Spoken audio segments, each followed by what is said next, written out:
Assalamualaikum warahmatullahi wabarakatuh. Perkenalkan, nama saya Anissa Fitri Purnama dengan NIM 23552011110009. Di sini saya akan merangkum seluruh materi dari pertemuan pertama hingga pertemuan terakhir dalam mata kuliah Sistem Operasi. Pertemuan pertama ada pengantar mata kuliah Sistem Operasi.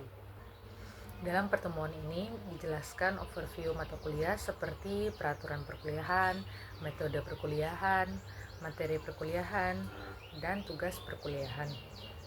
Yang pertama ada peraturan perkuliahan. Di sini dijelaskan peraturan yang harus ditaati setiap mahasiswa dalam perkuliahan ini. Yang kedua ada metode perkuliahan. Metode yang digunakan yaitu cara belajar siswa yang aktif. Yang ketiga ada materi perkuliahan. Di sini sudah diterangkan bahwa setiap kelompok nanti akan presentasi materinya masing-masing di depan kelas.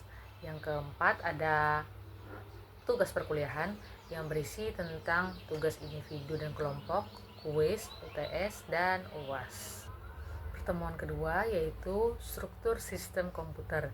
Dalam pertemuan ini membahas tentang struktur sistem komputer, pengoperasian sistem komputer, dan sistem protection dan security pada komputer. Dalam struktur sistem komputer terdapat beberapa bagian utama seperti input device, output device, I/O ports, CPU, memori, control bus, address bus, dan data bus. Pengoperasian sistem komputer ada 6 bagian, yaitu perangkat I/O dan CPU secara konkuren. Setiap device controller memiliki buffer yang bertanggung jawab atas device spesifik. Adanya beberapa hardware yang menyebabkan masalah sinkronisasi. CPU memindahkan data dari memori utama ke buffer controller. Operasi I/O memindahkan data dari device ke buffer controller. Yang keenam, device controller memberitahu CPU bahwa operasi I/O telah selesai. Sistem protection dan security komputer. Protection untuk mengontrol akses dari proses terhadap resource yang didefinisikan oleh OS. Sedangkan security sebagai penjagaan sistem dari ancaman internal maupun eksternal. Selanjutnya pertemuan yang ketiga yaitu sistem operasi. Dalam pertemuan ini membahas tentang definisi sistem operasi, sejarah perkembangan sistem operasi, tujuan dan fungsi sistem operasi, dan klasifikasi sistem operasi. Sistem operasi adalah penghubung antara perangkat keras dan perangkat lunak yang memudahkan dalam pengelolaan informasi dan penyimpanan data. Sejarah perkembangan sistem operasi ada 6 era, yaitu era awal komputasi, era mainframe dan batch processing, era mini komputer dan Unix, era personal komputer, era jaringan dan internet, dan yang terakhir yaitu era mobile dan cloud. Tujuan sistem operasi adalah mempelajari sistem operasi yang sebenarnya agar dapat merancang, membuat, serta mengembangkan sistem operasi yang telah ada sesuai dengan kebutuhan yang diinginkan. Fungsi sistem operasi adalah untuk mengatur proses-proses yang berjalan di dalam sistem. Klasifikasi sistem operasi ada berdasarkan jumlah pengguna, kemampuan multitasking, arsitektur prosesor, tipe layanan, struktur internal, dan lingkungan penggunaan. Pertemuan yang keempat yaitu proses dan penjadwalan. Dalam pertemuan ini membahas tentang proses dalam sistem operasi, siklus hidup proses, struktur dan fungsi proses control block dalam manajemen proses, penjadwalan proses dalam sistem operasi, antrean penjadwalan proses, dan jenis penjadwal. Proses adalah perangkat lunak yang sedang berjalan. Siklus hidup proses ada 5 status. Yang pertama ada awal, siap, berlari atau running, menunggu. Yang terakhir diberhentikan atau keluar. Struktur dan fungsi proses control block ada 10, yaitu ID proses, keadaan proses, hak istimewa proses, penunjuk, perhitungan program, register CPU, informasi penjadwalan, informasi manajemen memori, informasi akuntansi, dan yang terakhir informasi status I/O. Penjadwalan proses pada sistem operasi multiprogramming sangatlah penting. Antrean penjadwalan proses ada 3. Yang pertama ada antrean pekerjaan, antrean siap, dan antrean perangkat.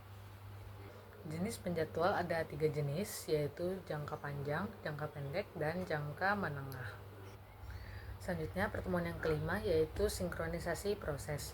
Dalam pertemuan ini membahas tentang sinkronisasi, tujuan sinkronisasi, masalah dasar sinkronisasi proses, mekanisme sinkronisasi proses, masalah pembuat, konsumen dan solusinya, manajemen deadlock, dan yang terakhir pengujian dan verifikasi sinkronisasi. Proses adalah unit eksekusi program, dan sinkronisasi memastikan bahwa proses tersebut dapat berbagi sumber daya dan dapat berinteraksi secara aman dan efisien. Tujuan sinkronisasi untuk menghindari terjadinya inkonsistensi data serta mengatur urutan jalannya proses sehingga dapat berjalan dengan baik. Masalah dasar sinkronisasi proses ada dua, yaitu race condition dan deadlock. Mekanisme sinkronisasi proses ada tiga, yaitu ada mutex, smapor, dan monitor. Masalah pembuat konsumen dan solusinya ada tiga, yaitu pembuat, buffer, dan konsumen. Manajemen deadlock bertujuan untuk mencegah atau memecahkan kondisi deadlock. Pengujian dan verifikasi sinkronisasi ada tiga, yaitu pengujian unit, pengujian integrasi, dan pengujian sistem. Pertemuan yang keenam yaitu thread. Dalam pertemuan ini membahas tentang konsep dasar thread, manfaat thread, jenis thread, implementasi dalam OS, studi kasus penerapan thread dalam aplikasi. Konsep dasar thread dapat dianggap sebagai jalur eksekusi terpisah dalam sebuah aplikasi. Manfaat thread ada 5, yaitu peningkatan kerja, responsivitas, pemanfaatan multiprosesor, pengurangan waktu respon, dan pembagian tugas. Jenis thread ada 2, yaitu user level thread dan kernel level thread. Implementasi dalam OS ada 3, yaitu Windows, Linux, dan macOS. Contoh studi kasus penerapan thread dalam aplikasi ada 2, yaitu Apache Web Server dan Java. Selanjutnya, pertemuan yang ke-7 yaitu kuis. Pada pertemuan ini, kami melakukan kuis secara individu dan tertutup. Kuis dikerjakan dalam selembar kertas yang berisi soal tentang proses dan thread, sinkronisasi proses, dan struktur sistem komputer. Pada pertemuan ke-8, kami melakukan UTS. Dalam pertemuan ini, kami melakukan UTS, yaitu tugas kelompok untuk membuat video dari masing-masing materi dan diupload di YouTube. Selanjutnya, pertemuan yang ke-9 yaitu operasi file. Dalam pertemuan ini membahas tentang pengertian file dan pengertian operasi file, jenis operasi file, dan contoh implementasi dalam operasi file. File adalah unit penyimpanan data yang digunakan sistem komputer untuk menyimpan semua informasi secara permanen. Operasi file adalah serangkaian tindakan yang dilakukan untuk membaca, menulis, membuat, menghapus, atau memodifikasi file dalam sistem komputer. Jenis file ada 2, yaitu file text dan file binary. Beberapa jenis operasi file yaitu membuka file, membaca file, menulis file, dan menutup file. Contoh implementasi operasi file di dalam Java, pengelolaan file melibatkan kelas bawaan seperti file writer dan buffer reader.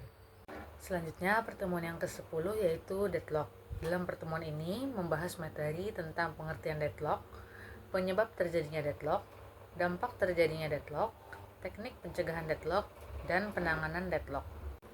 Deadlock adalah suatu kondisi di mana sekelompok proses tidak dapat menjalankan eksekusi karena menunggu sumber daya yang sedang dipakai oleh proses lain dalam keadaan yang sama-sama menunggu.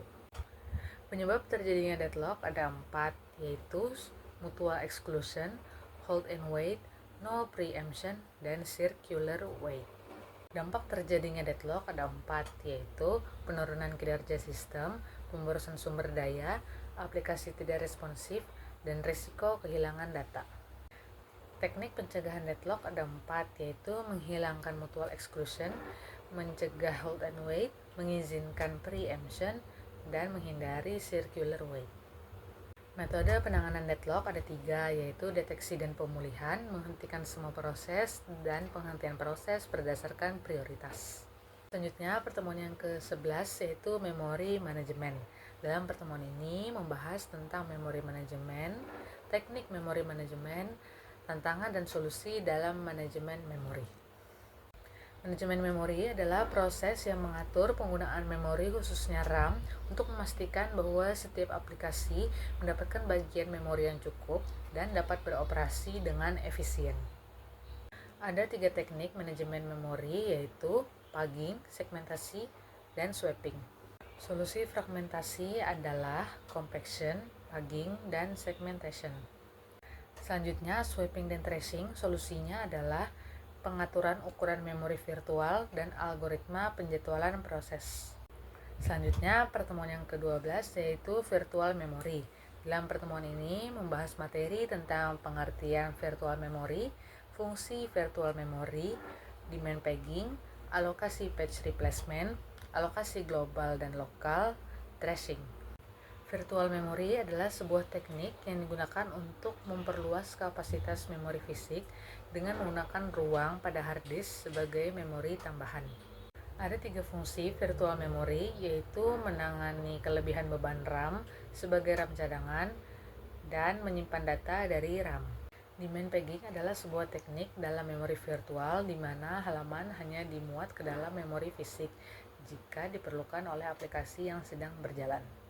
Algoritma patch replacement ada 3, yaitu FIFO atau first in first out, optimal, dan LRO atau least recently used. Ada 2 jenis alokasi global dan lokal, yaitu global replacement dan local replacement. Tracing adalah kegiatan aktivitas paging yang tinggi. Selanjutnya, pertemuan yang ke-13 yaitu file system security. Dalam pertemuan ini membahas materi tentang pengertian file system security, pentingnya file system security, tujuan file system security, ancaman file system security, dan teknik keamanan file system. File system security adalah untuk melindungi file dan data di dalam sebuah sistem dari akses yang tidak sah, modifikasi, dan penghapusan. Pentingnya file system security yaitu melindungi data sensitif, memastikan hanya pengguna yang dapat mengakses data, menjaga integritas data, dan menjamin ketersediaan data.